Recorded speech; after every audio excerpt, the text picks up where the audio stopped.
What's up, you guys? I just woke up about half an hour ago.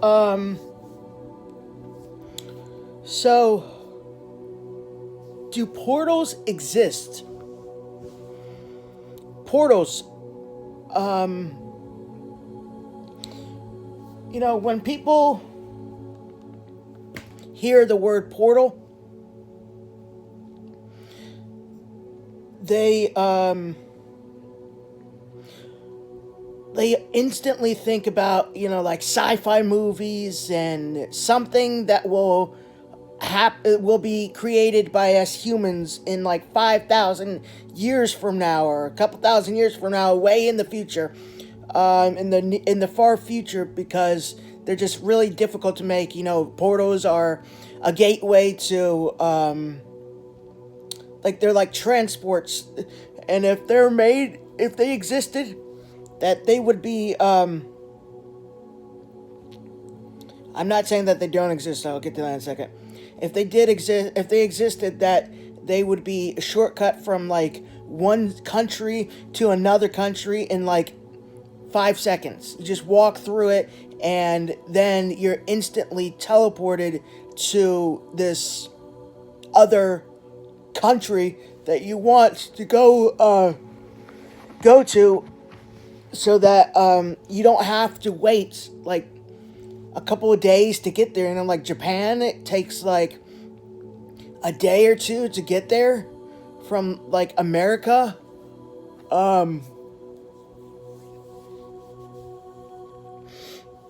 But yeah, so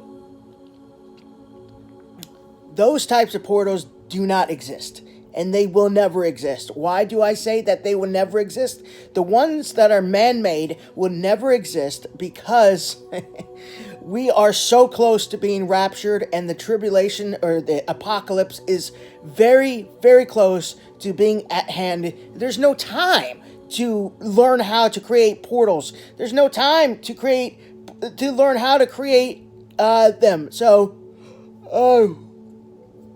those ones do not exist, however. But portals do, in fact, exist. Gateways, in fact, exist. And what exactly is a gateway, or the portals that do, in fact, exist? A portal is just a gateway to another dimension.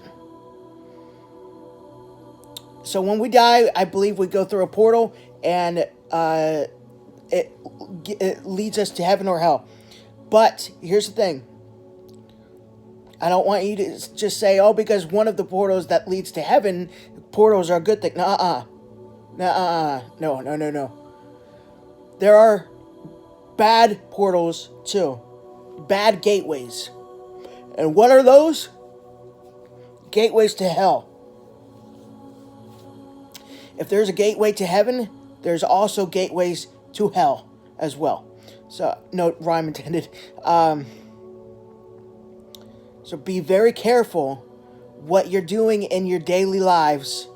If you're a Christian and your friends are atheists, and they're playing with tarot cards, or they're playing with Ouija boards, or watching horror movies like Saw or Texas Chainsaw Massacre,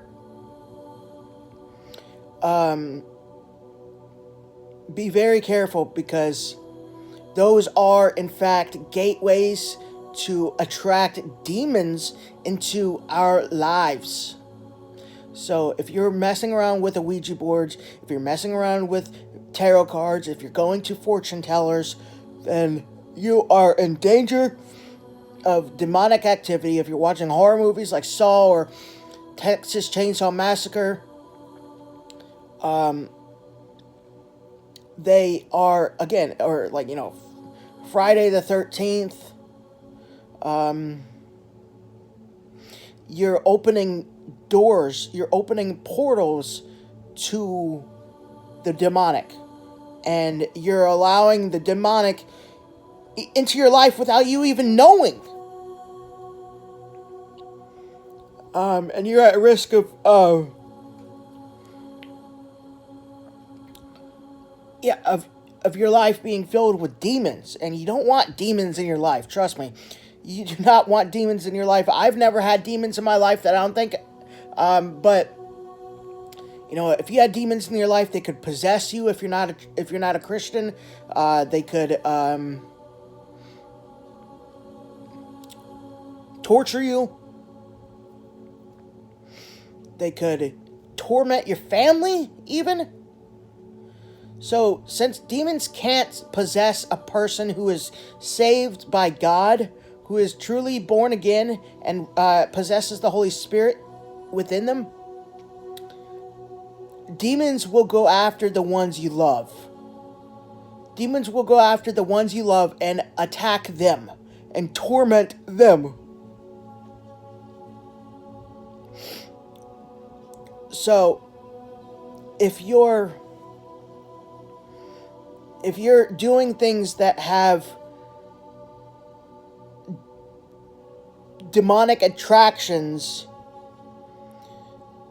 that attract demons, then there's a great chance that they will torment you, and also your entire family is at risk as well, in danger, if just because of you messing with stuff that opens doors and portals and gateways to the demonic.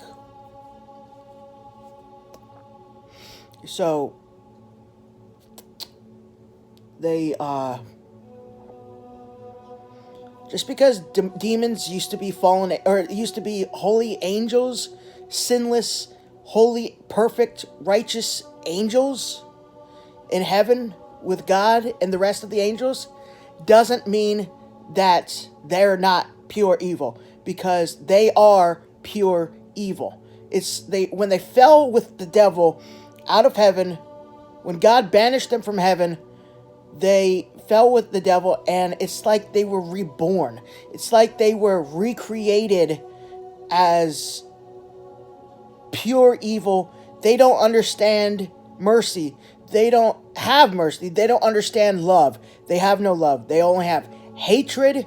They're merciless. They're relentless. They're sadistic. They thrive on tormenting people. They love when people are in pain and suffering. It's orgasmic to them. I'm not trying to sound like weird when I say orgasmic, but it's going to sound really weird, but this is true. This is perfectly true. It's more blissful to demons than even an orgasm when they watch people suffer. When they watch people suffer, they're getting more pleasure and more bliss than somebody experiencing an orgasm by watching people suffer. That's why they're sadistic. They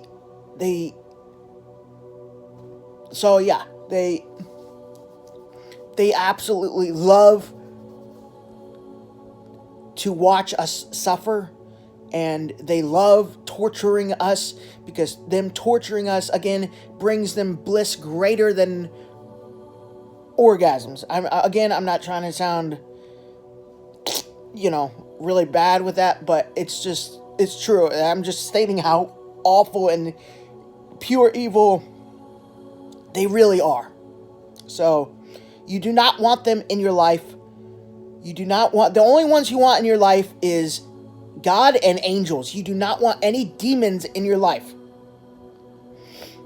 So, if you're feeling like depressed all the time, if you're feeling like suicidal all the time, if you're having horrendous thoughts all the time, temptations to do dark things like hurting people or killing somebody, then there's a very great chance that you open a door to demons, and that demons are in fact in your life and are not possessing you, but influencing your life and your mind. So, stay very careful what you do in your daily lives. Don't mess with tarot cards. Don't mess with Ouija boards. Don't watch horror movies like Saw or Texas Chainsaw Massacre, Friday the 13th, Freddy vs. Jay, or whatever it is, Nightmare on Elm Street. Even though those are fantasy, they are still demonic openings. They still attract demons, and demons are attracted to evil like a magnet. So when you're living with evil, you're at great risk of demons coming in your life. So steer clear of all those fortune tellers and everything like that.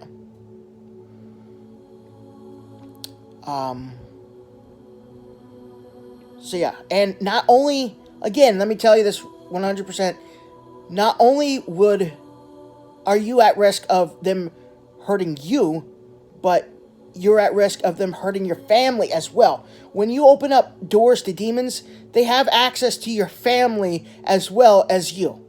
I don't know how that is, but they do.